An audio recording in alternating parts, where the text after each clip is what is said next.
In the spring of 1839, a traveling physician passing through Charleston's coastal lowlands documented something in his private journal that would remain sealed for over 180 years. The entry described a midnight ceremony he glimpsed through the windows of Ashwood Manor, a ritual so disturbing that he fled the county before dawn and never spoke of it again. The journal, discovered in 2019 inside a sealed trunk at an estate sale in Massachusetts, contained a single daguerreotype labeled only "The Countess and Her Circle." The woman in the photograph wore silk and pearls. Behind her stood 5 figures whose faces had been deliberately scratched from the image. For decades, local historians dismissed the Ashwood plantation as unremarkable, a mid-sized rice operation that changed hands quietly in 1840 and burned mysteriously in 1843. But the physician's journal revealed something the official records never mentioned. Lady Margaret Ashwood, known locally as the Countess, had presided over ceremonies that blurred the line between slaveholder cruelty and something far darker. What investigators found in 2021, when ground-penetrating radar was used on the property, confirmed the physician's horror. Beneath the ruins of the manor's east wing, they discovered a sealed crypt containing 5 coffins arranged in a circle around a 6th. Inside each coffin lay skeletal remains showing identical marks on the left wrist, deliberate incisions made perimortem. The 6th coffin, larger and ornate, held Lady Margaret herself. Around her neck hung a silver vial, still containing dried blood. The case of Ashwood Manor reveals how plantation society could hide its darkest secrets behind walls of wealth and silence, and how some truths wait generations to emerge from the shadows where they were buried. Before we continue, subscribe and activate the notification bell.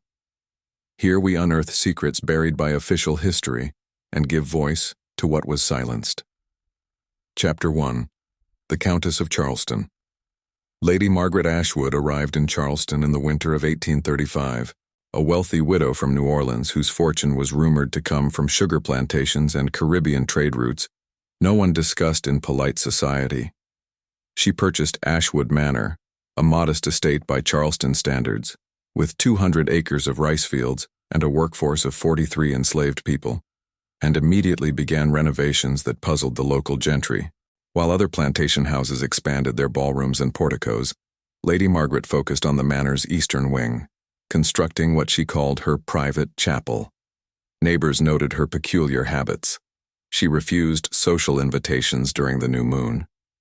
She insisted on interviewing personally every enslaved person before purchase, examining their hands and asking strange questions about their family bloodlines. Local slave traders whispered that the Countess paid premium prices for 5 specific individuals over 18 months, 2 men and 3 women, all between the ages of 19 and 25, all described in auction records as having strong constitutions and no prior illness. The plantation's overseer, a man named Godfrey Walsh, kept meticulous records that survived in the Charleston Historical Society archives. His ledgers show that beginning in March 1837, 5 enslaved people, Samuel, Patience, Marcus, Dinah, and Thomas, were permanently assigned to household duties in the East Wing and exempted from field labor. Their rations were increased. They were given separate quarters in the manor's cellar, and most peculiarly, Walsh noted they were never to be punished physically by order of Lady Ashwood herself. This unusual treatment bred resentment among both white overseers and the enslaved community. Field workers whispered that the 5 were being kept for special purposes that had nothing to do with conventional domestic service. Walsh's private letters to his brother in Virginia, discovered in 2015, reveal his growing unease. The Countess keeps strange hours and stranger company. I have heard chanting from the East Wing at midnight and seen lights burning when all should be dark. The 5 she keeps near her seem altered, paler, quieter, moving as if in a trance. In the summer of 1838, a neighboring planter named Colonel James Rutledge visited Ashwood Manor for business discussions. His diary entry from July 17th describes encountering Lady Margaret in the garden at dusk, accompanied by the 5 enslaved workers, all wearing identical white garments. When he inquired about this peculiar scene, the Countess smiled and explained they were participants in her evening devotions, a private spiritual practice she had learned in the West Indies. Rutledge's diary continues. There was something in her manner that unsettled me deeply. The five stood utterly still, silent as statues, their eyes fixed on her as if awaiting command. I noticed fresh bandages on their left wrists, which Lady Margaret explained away as injuries from kitchen accidents. But all five, on the same wrist? I left Ashwood Manor that evening with a profound sense that I had glimpsed something unnatural. The rice harvest of 1838 was unusually poor at Ashwood, yet Lady Margaret seemed unconcerned with agricultural production. Walsh noted she spent considerable sums on imports from New Orleans and Charleston apothecaries, silver implements, glass vials, exotic herbs with names he couldn't identify, and large quantities of wine stored in the East Wing cellar. The plantation's account books show payments to a Dr. Armand Devereaux for medical consultations, a physician who has no record in Charleston medical directories and whose name appears nowhere else in South Carolina documents. By early 1839, Walsh was contemplating resignation. His final letter to his brother, dated February 14th, reveals a man consumed by dread. I can no longer witness what occurs in this house. The five are not servants. They are prisoners of some compact I cannot comprehend. I have heard their voices through the East Wing walls, not crying out in pain but chanting in unison with the Countess herself. Last week I saw her emerge from the chapel at dawn, her lips stained dark red, attended by those five shadows who no longer seem entirely human. The traveling physician's journal entry, written March 3, 1839, provides the only external witness account of what Walsh feared to fully describe. Dr. Edmund Pierce had stopped at Ashwood Manor seeking lodging for the night while traveling between Savannah and Charleston. Unable to sleep, he rose near midnight and wandered the manor's grounds. What he witnessed through the East Wing windows would haunt him for life. His journal entry is brief but vivid.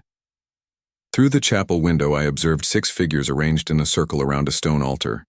The lady of the house, dressed in ceremonial black, held a silver chalice. Each of the 5 others, colored servants I presumed, stepped forward in turn, extending their left arms over the chalice. The lady made small cuts with a lancet, collecting blood in the vessel. When the chalice was full, she raised it to her lips and drank deeply, then passed it to each of the 5 in sequence. They drank without hesitation, as if performing a sacrament. The lady's face in the candlelight was ecstatic, almost transported. I fled that house within the hour and have never returned to Charleston County. 3 weeks after Dr. Pierce's visit, on March 24, 1839, a daguerreotype was taken at Ashwood Manor by an itinerant photographer, whose records show only the notation, Group Portrait, Lady Ashwood and Household Staff. This photograph, the one discovered with Dr. Pierce's journal, shows Lady Margaret seated regally in the manor's entrance, her expression serene and commanding. Behind her stand 5 figures, their faces deliberately scratched away at some later date, each holding their left hand across their chest in an identical gesture. The photograph is the last documented image of any of these 6 people alive together. Chapter 2. The Disappearance. On April 7, 1839, Godfrey Walsh submitted his resignation to Lady Margaret Ashwood and departed for Virginia, citing irreconcilable differences regarding household management. His replacement, a young overseer named Benjamin Cord, arrived 3 days later to find the plantation in strange condition. The 43 field workers were present and accounted for, but the 5 household servants assigned to the East Wing were nowhere to be found. When Cord inquired about their whereabouts, Lady Margaret dismissed his concerns with a wave of her hand. They have been reassigned to other properties. Your duties concern the fields, not my household affairs. Cord's employment at Ashwood lasted only 6 weeks, but his testimony, given decades later to his grandson, who recorded it in a family history published in 1889, provides crucial details about the plantation's final months. According to Cord, Lady Margaret grew increasingly reclusive after mid-April. She refused visitors, took her meals alone in the East Wing, and was observed walking the rice fields at night, speaking to herself in what Cord described as a language that was neither English nor French but something older and stranger. The field workers, interviewed informally by Cord, were terrified of Lady Margaret. They claimed she had made a covenant with darkness, and that the 5 household servants had not been sold or reassigned but were still in the house, though not among the living.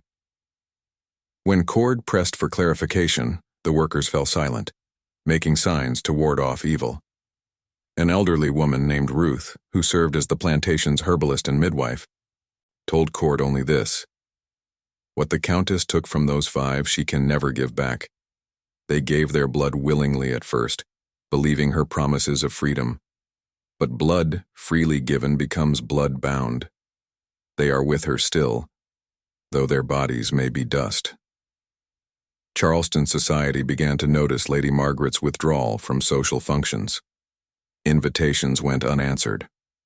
Colonel Rutledge, concerned about business matters, attempted to call on Ashwood Manor in May and was turned away at the gate by a new overseer who insisted, "The Countess receives no one." Rutledge's diary entries from this period express frustration, but also relief. "Perhaps it is best. The woman always unsettled me. There was something unwholesome about that house." On June 12, 1839, Benjamin Cord abruptly quit his position and left South Carolina entirely, moving to Ohio, where he lived until his death in 1886. In his grandson's published account, Cord described his final week at Ashwood Manor as the most terrifying experience of my life. He claimed to have heard voices chanting in the East Wing at midnight, despite Lady Margaret's insistence that she lived alone in that section. He observed light glowing from the chapel windows when no candles should have been lit. And on his final night, he saw 6 figures moving in procession across the lawn toward the rice fields, though when he ran to investigate, he found no one. The last reliable sighting of Lady Margaret Ashwood alive came from a Charleston merchant named Isaac Levi, who delivered imported goods to the plantation on August 3, 1839.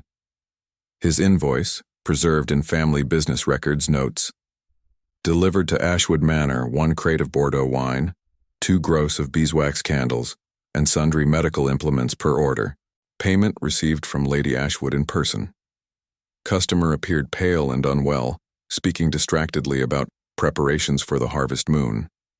Advised customer to seek medical attention. After August 1839, the documentary record of Ashwood Manor becomes fragmentary and contradictory.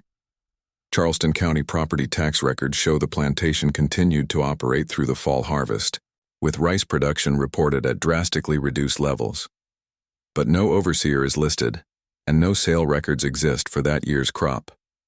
The enslaved workers who lived in the field quarters reported, in later interviews conducted after emancipation, that they were left largely unsupervised during the final months, with Lady Margaret rarely emerging from the manor house. A Charleston physician, Dr. Thomas Whitfield, was summoned to Ashwood Manor on October 15, 1839, by a messenger who claimed the lady of the house was gravely ill.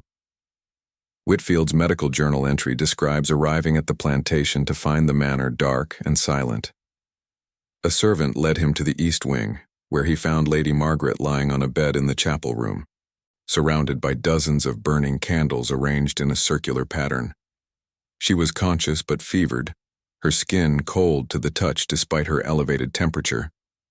Most disturbing to Dr. Whitfield were the marks on her wrists, fresh incisions that appeared self-inflicted, and a silver vial she clutched in her right hand. When Dr. Whitfield attempted to examine the vial, Lady Margaret recoiled violently, becoming lucid for the first time since his arrival. According to his journal, "She grasped my arm with surprising strength and pulled me close, whispering, 'The covenant must be completed. They await me in the soil where blood was first spilled. Tell no one what you have seen here, doctor, or you will join us in the earth.'" Her eyes had a quality I can only describe as both ecstatic and terrified, as if she stood on the threshold of some revelation that both exalted and destroyed her. Dr. Whitfield left the manor that night deeply shaken, prescribing laudanum and bed rest, but knowing his patient was beyond conventional medical treatment. He never returned to Ashwood Manor. On October 28, 1839, he received word that Lady Margaret Ashwood had died in her sleep. The cause of death was officially recorded as fever and nervous exhaustion. The funeral was held 3 days later with minimal attendance, only a handful of Charleston merchants who had business dealings with the estate. Lady Margaret was buried on the plantation grounds in what she had specified as her final will should be the chapel beneath the east wing. The enslaved workers refused to participate in the burial preparations, forcing the estate executors to hire outside laborers who knew nothing of Ashwood's history. These laborers reported that the burial site was not a chapel, but a sealed crypt accessed through a stone stairwell beneath the manor's floor, and that they were instructed to seal the entrance with brick and mortar once the coffin was lowered into place. The enslaved population of Ashwood Manor was sold at auction in Charleston on December 3, 1839. The property itself remained unsold for months, its reputation as an ill-favored place spreading through the county. When the manor finally sold in March 1840, the new owners were a farming family from Georgia who lasted less than a year before abandoning the property, citing unnatural disturbances and voices from beneath the earth. In July 1843, Ashwood Manor burned to the ground in a fire attributed to lightning strike. Though local residents noted that the blaze occurred on a clear, windless night, the ruins were left standing, and the property was gradually reclaimed by marsh and forest. For 180 years, the story of Lady Margaret Ashwood and her household servants remained buried, both literally and figuratively, beneath Charleston's history of genteel plantation life. Chapter 3. The Physician's Journal. The discovery of Dr. Edmund Pierce's journal in 2019 represents one of those rare historical accidents that forces us to re-examine settled narratives. The journal was found by an antiques dealer named Caroline Webb, who purchased the contents of a Massachusetts estate belonging to the Pierce family descendants. Among trunks of 19th-century correspondence and personal effects, Webb discovered a locked leather case containing Pierce's medical diary from 1838-1840, along with a single daguerreotype wrapped in black silk. The journal itself is remarkable for its detailed medical observations, but it's the March 3, 1839 entry about Ashwood Manor that drew immediate scholarly attention. Dr. Pierce's handwriting in this section is noticeably different from his usual careful script, hurried, with several crossed-out words and ink blotches suggesting emotional agitation. The entry opens with the matter-of-fact tone of a professional recording his travels. Arrived at Ashwood Manor, Charleston County, seeking lodging. Received cordially by Lady M. Ashwood, widow and plantation proprietor. But the entry continues in increasingly disturbed language. I could not sleep. Some quality of the house itself seemed to press upon my chest with physical weight. Near midnight I rose and walked the grounds, seeking air. The moon was dark, the night profoundly silent. I observed light burning in the east wing of the manor, coming from what appeared to be a basement or chapel window set low to the ground. Curiosity drew me closer, though I now wish I had fled the property in that moment. What Pierce witnessed through that window matched the worst fears of Overseer Godfrey Walsh and confirmed the whispered rumors that had circulated among Ashwood's enslaved community. The physician's description is clinical even in its horror, the observations of a medical man trained to record what he sees. 6 figures arranged in a precise circle around a stone altar. The lady of the house, identifiable by her dress and bearing, held a silver chalice and a small lancet of the type used for bloodletting. Each of the 5 others, whom I understood to be enslaved persons from their dress and station, stepped forward in sequence. Pierce continues, the lady made an incision on each person's left wrist, collecting blood in the chalice with ritualistic precision. The subjects did not resist or cry out. They appeared to be in a state of trance or willing participation. When the chalice was filled, Lady Ashwood raised it to her lips and drank deeply. She then passed the vessel to each of the 5 in turn. Each drank without hesitation. The lady's face in the candlelight expressed rapture, a religious ecstasy that chilled my blood. This was no coerced act of cruelty, but a ceremony performed by willing participants bound in some compact I could not comprehend. The physician's medical training led him to observe details that might escape a casual witness. I noted the subjects bore multiple healed scars on their wrists, suggesting this ceremony had been performed many times before. I observed the lady's own wrists were similarly scarred. This was no isolated incident but an established practice. Most disturbing of all was the devotion I witnessed. These people were not victims in the conventional sense, but participants in something that resembled religious sacrament more than coerced servitude. Dr. Pierce fled Ashwood Manor before dawn, leaving payment for his lodging with a servant and never mentioning to Lady Margaret what he had witnessed. His journal entry concludes, "I have witnessed much suffering in my medical practice, but nothing that disturbed the foundations of my understanding as profoundly as what I saw tonight. That woman has bound those people to her through means that transcend the conventional horrors of slavery. They have given her their blood willingly, believing in some promised transformation or liberation. What devil's bargain has she made with them? What promises could induce them to participate in such desecration of their own bodies?" The daguerreotype found with the journal, The Countess and Her Circle, was taken approximately 3 weeks after Dr. Pierce's midnight observation.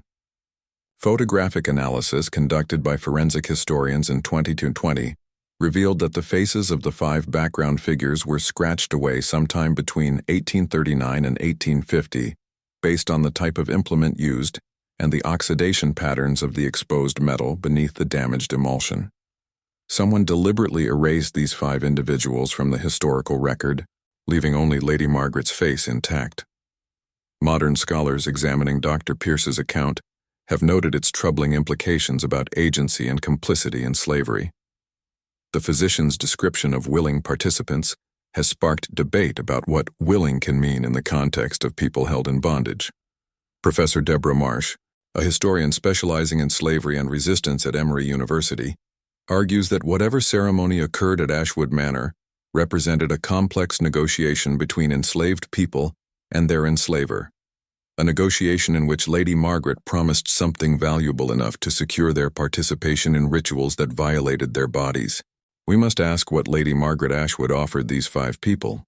Marsh wrote in her 2022 analysis, "Freedom, spiritual power, protection." The ceremony Pierce witnessed suggests they believed themselves to be gaining something through their participation.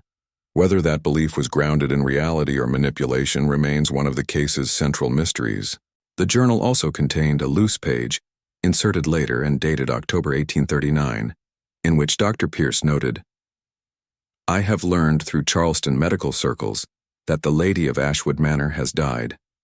I am not surprised. Whatever compact she forged with those 5 souls has reached its conclusion. I pray they have found release, though I fear the truth is darker than I can imagine." Now, I invite you to leave in the comments where you're watching from and the exact time you're listening to this story. I want to know how far these silenced accounts reach. Chapter 4. The Ground-Penetrating Radar. The modern rediscovery of Ashwood Manor began not with historical research but with real estate development. In 2018, a Charleston development company purchased the property, long abandoned and considered nothing more than marshland with curious brick ruins, with plans to build luxury waterfront homes. Environmental surveys are standard procedure before construction, but when archaeologist Dr. James Chen conducted the initial site evaluation in March 2021, ground-penetrating radar revealed anomalies that halted the project immediately. The radar images showed a large rectangular structure approximately 12 feet beneath what had been the manor's east wing, accessible by a sealed stairwell. The structure's size and construction, stone rather than the wooden construction typical of root cellars, suggested deliberate preservation rather than simple storage. When Dr. Chen cross-referenced the site with Charleston County historical records, he discovered the property's previous identity as Ashwood Manor and the mysterious circumstances of Lady Margaret Ashwood's burial in 1839. The discovery of Dr. Pierce's journal later that year, combined with the archaeological findings, convinced South Carolina's Historical Preservation Office to authorize a limited excavation. In September 2021, Dr. Chen's team carefully removed the sealed entrance and descended into what Lady Margaret had called her chapel. What they found defied expectations and confirmed the darkest implications of Dr. Pierce's account. The underground crypt was approximately 15 feet square, constructed of cut stone with a vaulted ceiling bearing carved symbols that combined Christian imagery with elements that scholars couldn't immediately identify. The floor was paved with marble, and recessed alcoves held the remains of dozens of candles. In the center of the room, arranged in a perfect circle, stood 6 coffins. 5 of the coffins were simple wooden boxes, identical in size and construction, the type used for enslaved persons' burials. The 6th coffin, positioned at the circle's north point, was ornate mahogany with brass fittings and a silver nameplate reading, Margaret Ann Ashwood, 1802-1839. The circle's arrangement suggested deliberate symbolism, with the 5 surrounding the one, all facing inward toward the circle's center where a stone altar stood.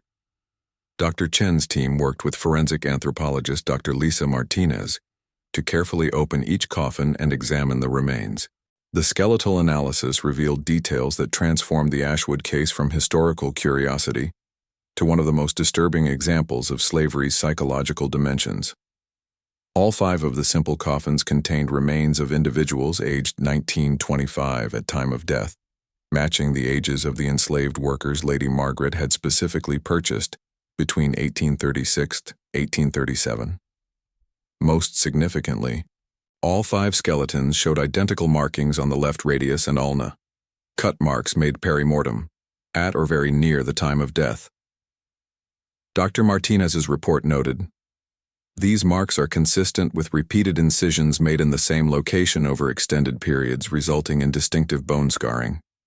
The final cuts were made either immediately before or after death, suggesting the bloodletting ceremony continued until the moment of death or was perhaps the cause of death itself."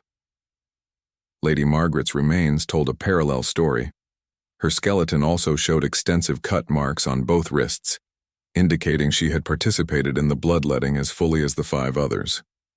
Around her neck, preserved by the crypt's sealed environment, hung a silver vial approximately 2 inches in length. When opened by conservators, the vial contained dried organic matter that DNA analysis confirmed as human blood from multiple individuals. The arrangement of the skeletons within their coffins added another layer of mystery. All 5 of the enslaved persons were buried with their left arms extended toward the circle's center, as if reaching for the altar.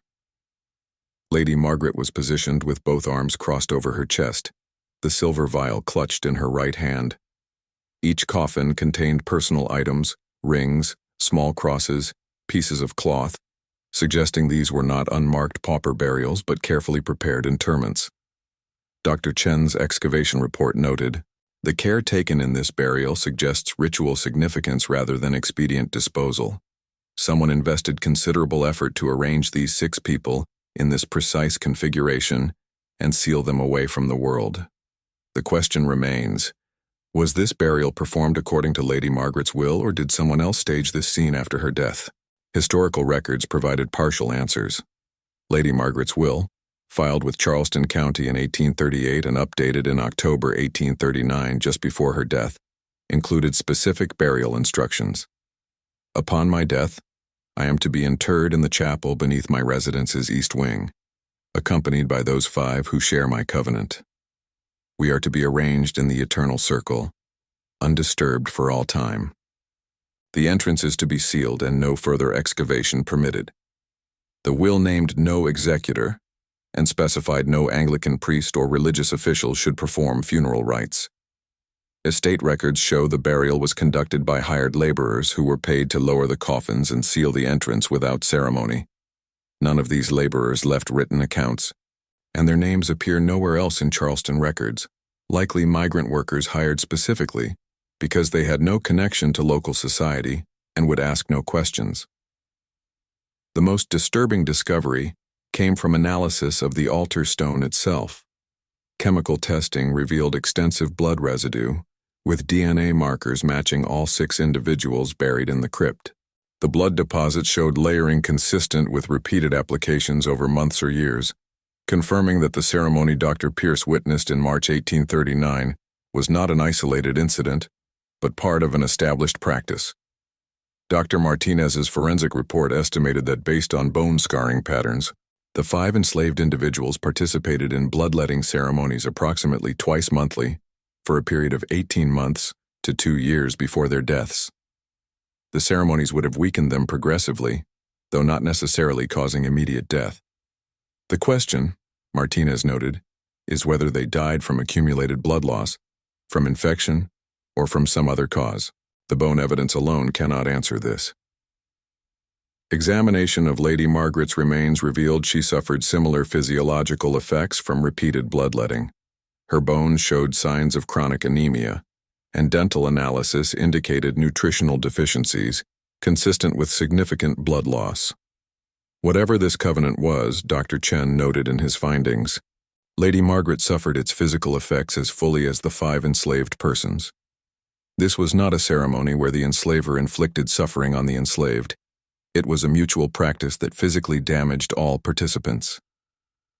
The crypt's sealed environment preserved one final piece of evidence: fragments of paper tucked into Lady Margaret's coffin, bearing handwritten text in faded ink. Conservation specialists managed to recover portions of what appears to be a letter or confession written shortly before her death. The fragments read, "We believed the blood shared would bind us beyond death. The covenant promised transformation. They trusted me. I trusted them. The circle is complete. We await the harvest moon. Beyond the veil, we will be equals." The letter's incomplete nature has frustrated historians, but its implications are clear. Lady Margaret and the 5 enslaved persons believed they were participating in some form of spiritual or mystical practice that would unite them beyond death and perhaps even beyond the social boundaries of slavery. Chapter 5. The 5 who disappeared. Identifying the 5 enslaved persons buried with Lady Margaret Ashwood proved to be one of the excavation's most challenging aspects.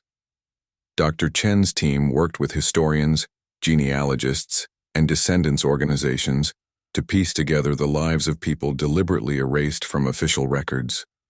What emerged was a picture of 5 individuals whose stories, like those of millions enslaved in America, were considered too insignificant to preserve, until their deaths became part of something too disturbing to ignore. The process began with Charleston slave market records and auction documents from 1836-1837, cross-referenced with Ashwood plantation ledgers maintained by overseer Godfrey Walsh. Through painstaking analysis, researchers identified 5 people purchased by Lady Margaret during this period who matched the ages and descriptions of the skeletal remains. Samuel, approximately 21 years old at purchase; Patience, 19, Marcus, 24, Dinah, 20, and Thomas, 22. Samuel was sold at Charleston's Ryan's Mart in January 1836 by a Savannah rice planter settling his father's estate. The auction record describes him as field hand, strong constitution, no vices, can read, with a notation that he was sold separate from mother and sisters. The fact that Samuel could read was unusual enough to warrant mention, and may have been one of the qualities that attracted Lady Margaret's attention.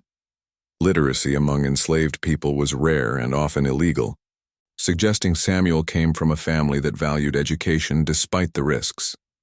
Patience was purchased 3 months later from a Charleston household selling off domestic staff.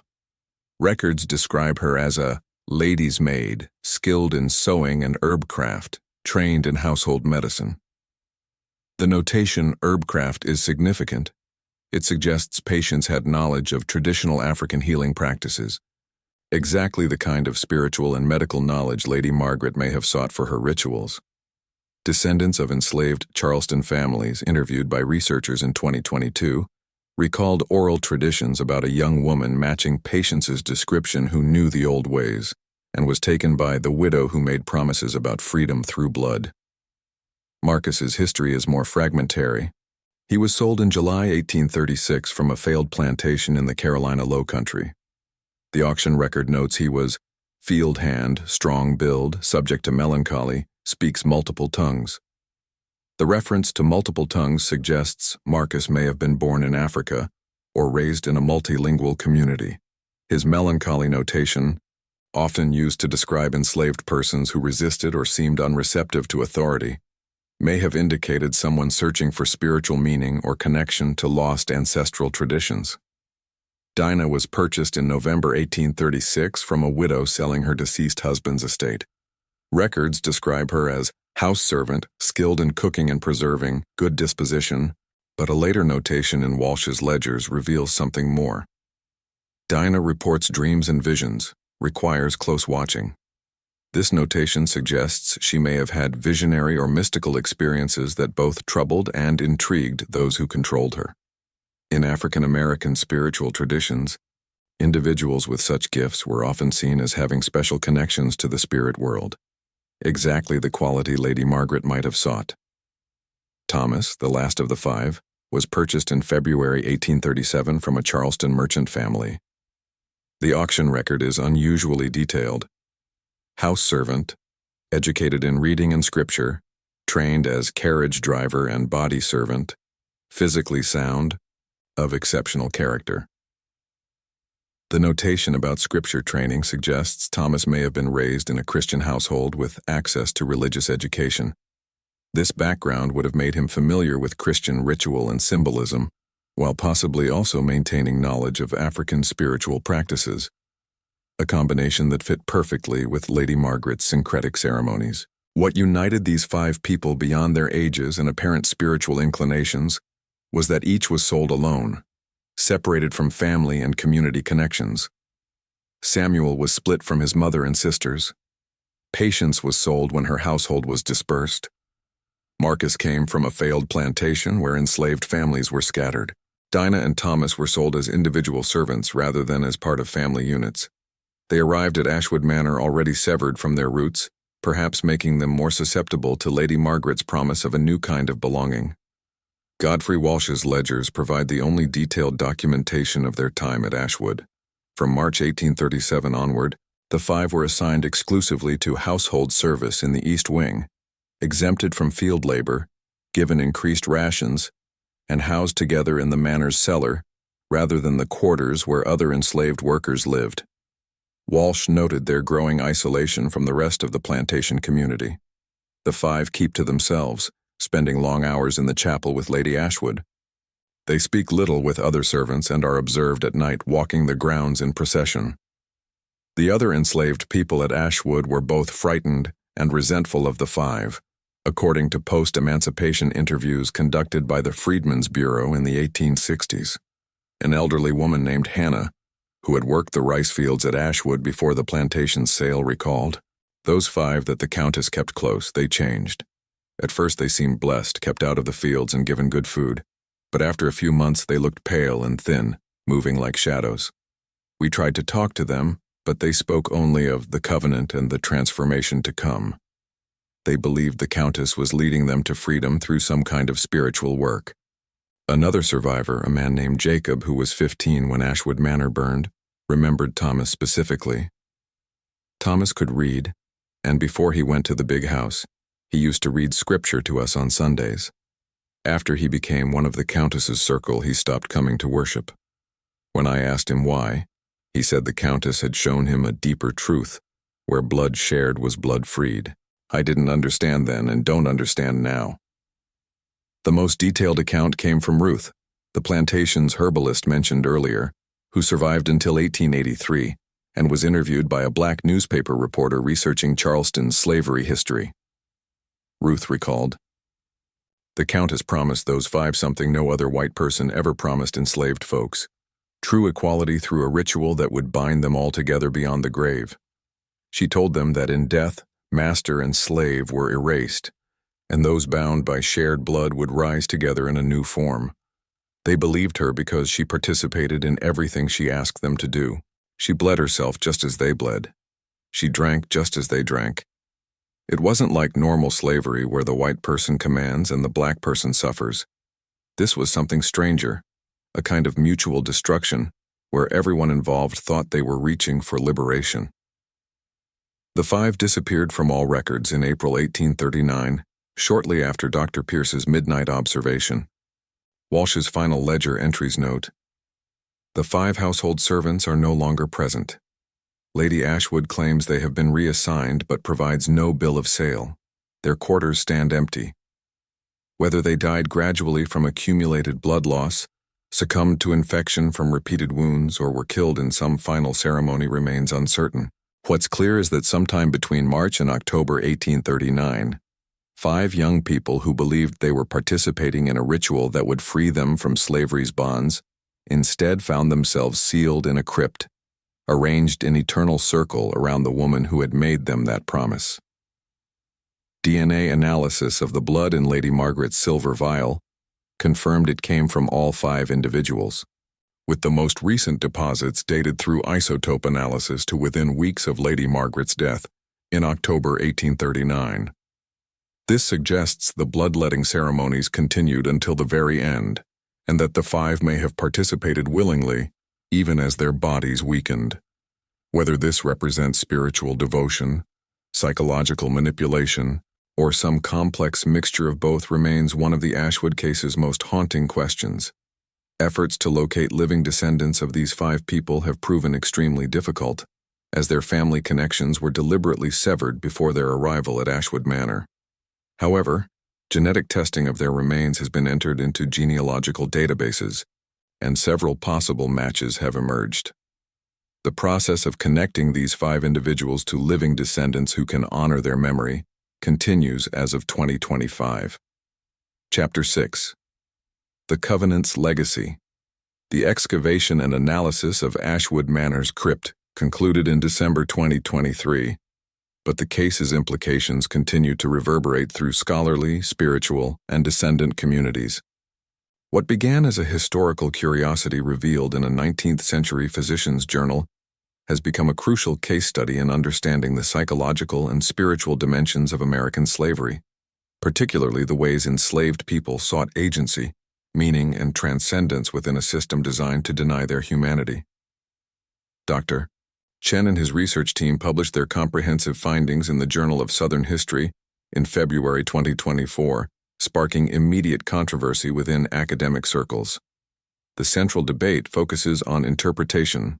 Was the Ashwood Covenant a form of exploitation, even if dressed in spiritual language, or did it represent a genuine attempt at creating equality through shared ritual suffering? And more troublingly, can we even ask that question without minimizing the fundamental power imbalance inherent in slavery? Professor Deborah Marsh, whose analysis of the case has become the most widely cited scholarly interpretation, argues that both things can be true simultaneously. Lady Margaret Ashwood offered enslaved people something the slave system explicitly denied them: recognition of their spiritual worth and the promise of transcending social hierarchies. That promise was real to both parties, but the promise was also embedded within slavery's fundamental injustice. The 5 participants may have experienced genuine spiritual conviction, but that conviction developed within a context where no choice they made could be truly free. The Ashwood Covenant is tragic precisely because everyone involved believed they were creating something transformative, while never escaping the system that made such desperate measures seem necessary. Religious scholars have examined the ceremony's theological implications, noting the syncretic elements that combined Christian communion imagery with practices suggesting African traditional religion or possibly Caribbean spiritual traditions Lady Margaret may have encountered during her time in New Orleans. Dr. Marcus Johnson, professor of religious studies at Howard University, observed, "The shared blood ritual resembles communion, but inverts its meaning. Instead of drinking Christ's blood as a symbol of sacrifice and redemption, the Ashwood participants drank each other's blood in an attempt to create a new communion that transcended racial hierarchy. It's a desperate reimagining of Christian sacrament, filtered through the lens of enslavement and the search for spiritual equality." The silver vial found around Lady Margaret's neck has become the case's most iconic artifact. After preservation treatment, it was displayed briefly at the Charleston Museum in 2024 as part of an exhibit titled Hidden Histories: Slavery's Spiritual Resistance. The exhibit sparked protests from both conservative groups who objected to what they called glorifying occult practices, and from some descendant communities who felt the display exploited enslaved people's suffering. The vial was removed from public display after 3 months and is now held in the South Carolina Historical Society's research collections, available only to scholars. Descendants organizations have had varied responses to the Ashwood discoveries. The Charleston Descendant Coalition, which works to identify and honor enslaved ancestors, has advocated for proper reburial of the 5 individuals in a marked cemetery with their names honored. This effort has been complicated by the difficulty of identifying living descendants and by theological debates within Black church communities about whether the 5 should be honored as spiritual seekers or warned against as participants in rituals that violated Christian teachings. Reverend Patricia Williams, pastor of Mother Emanuel AME Church in Charleston, offered this reflection during a community forum in October 2024. We must hold 2 truths together. The 5 who participated in Lady Ashwood's covenant were searching for dignity, recognition, and transcendence in a world that denied them all 3. Their search led them to a practice that, by Christian teaching, violated their bodies and spirits. But we cannot condemn their desperation without acknowledging the system that made them desperate. We honor them by telling their truth completely, their suffering, their hope, and their tragic choice. The site of Ashwood Manor itself remains controversial. The development company that owns the property has abandoned plans for luxury homes and is negotiating with the South Carolina Historical Commission about designating the site as a protected historical landmark. Preservation advocates argue the crypt should be maintained as a memorial to the 6 people buried there and to the hidden histories of slavery that official records tried to erase. However, local residents have expressed concerns about creating a tourist attraction around something so disturbing, and some have reported feeling uncomfortable about the site's spiritual implications. Late in 2024, a group of Charleston residents who identified as practitioners of African traditional spirituality performed a ceremony at the Ashwood site to release the spirits of those who may still be bound by the covenant. The ceremony, not officially authorized but conducted without disruption, involved pouring libations, burning sage, and speaking the names of Samuel, Patience, Marcus, Dinah, and Thomas, the first time those names had been spoken at the site in over 180 years. Participant Maria Santos explained, "Whatever happened here, those 5 people deserve to have their names honored and their spirits freed from any remaining attachments. Whether the covenant Lady Ashwood promised was real or delusion, it has held these souls in memory's grip for too long." The discovery of Ashwood Manor has also influenced contemporary discussions about historical memory and selective forgetting. Dr. Chen noted in a 2025 interview, "For 180 years, this case was successfully buried, literally and figuratively. Charleston's official histories described Ashwood as an unremarkable plantation that burned down.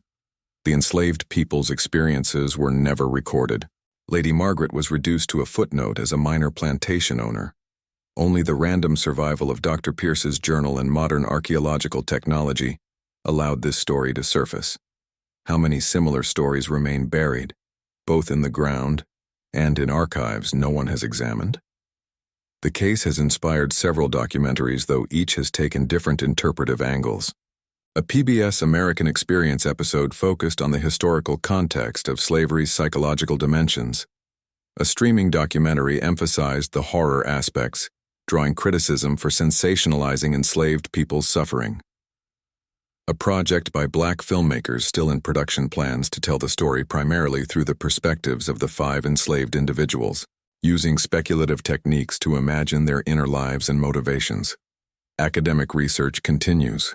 Forensic anthropologists are conducting additional analysis of the skeletal remains to better understand the physical effects of repeated bloodletting and to potentially determine more precise causes of death. Historians are searching Charleston archives for any additional documentation, letters, diaries, legal records, that might shed light on Lady Margaret's background and on the enslaved community's experiences at Ashwood. Genealogists continue efforts to trace descendant lines, with several promising leads emerging from DNA database matches. In October 2025, on the 186th anniversary of Lady Margaret Ashwood's death, the Charleston Descendant Coalition organized a memorial service at the Ashwood site. Despite ongoing debates about interpretation and meaning, more than 200 people attended to honor the 6 people buried in the crypt. The service included readings from Dr. Pierce's journal, prayers from multiple faith traditions, and a moment of silence for those who sought freedom through unconventional means and paid the ultimate price. The memorial's concluding words, spoken by Reverend Williams, captured the complex legacy of the Ashwood Covenant. We cannot fully understand what drove these 6 people to make the choices they made. We can only witness their story, honor their names, and commit ourselves to ensuring that no one ever again faces such impossible choices. May Samuel, Patience, Marcus, Dinah, and Thomas rest in peace, released from whatever covenant bound them. May Lady Margaret find whatever accounting awaits those who offer false promises. And may we who remain remember that the search for dignity and transcendence is sacred, even when it leads to tragic ends.